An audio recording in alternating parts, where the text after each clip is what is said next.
అందరికి నమస్కారం. నిజామాబాద్ ఇంతకుముందు ఒకసారి ఇక్కడ ఫిదా ఫంక్షన్ చేసాం. ఆ రోజు వర్షం పడి సరిగ్గా జరగలేదు. సో మొన్న అనిల్ రావిపూడి సార్ నిజామాబాద్లో ఫంక్షన్ చేద్దాం అన్నాడు. నేనేమో గేమ్ చేంజర్ అని మొత్తం దేశం అంతా తిరుగుతున్నాను. సో అనిల్, శిరీష్ గారు, వెంకటేష్ గారు ఈ సినిమాని వాళ్ళ భుజాల మీద వేసుకొని 72 రోజుల్లో ఫినిష్ చేశారు ఇంత పెద్ద సినిమాని. సో నిజామాబాద్లో ఈవెంట్ అనుకున్నప్పుడు తప్పకుండా ప్లాన్ చేద్దామని మా సుధాకర్కి వీళ్ళకి అప్పచెప్తే ఇమీడియట్గా ఇది ఈవెంట్ ఇక్కడ ఆర్గనైజ్ చేశారు.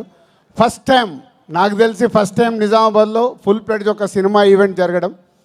దానికి Sudhakar and police department and collector గారికి అందరికీ ఇంత తక్కువ టైంలో మాకు ఇవన్నీ ఇలా చేసి పెట్టినందుకు మీ అందరికీ పేరు పేరున ధన్యవాదాలు. నిజామాబాద్ అంటే ఎప్పుడో చిన్నప్పటికీ వెళ్ళిపోవాలి. ఇక్కడ పిక్చర్ ప్యాలెస్లో, విజయ్ థియేటర్లో, లలితామహల్లో, రాజారాజేంద్ర థియేటర్లో, నటరాజ్ థియేటర్లో రూపాయి చారణ టికెట్లో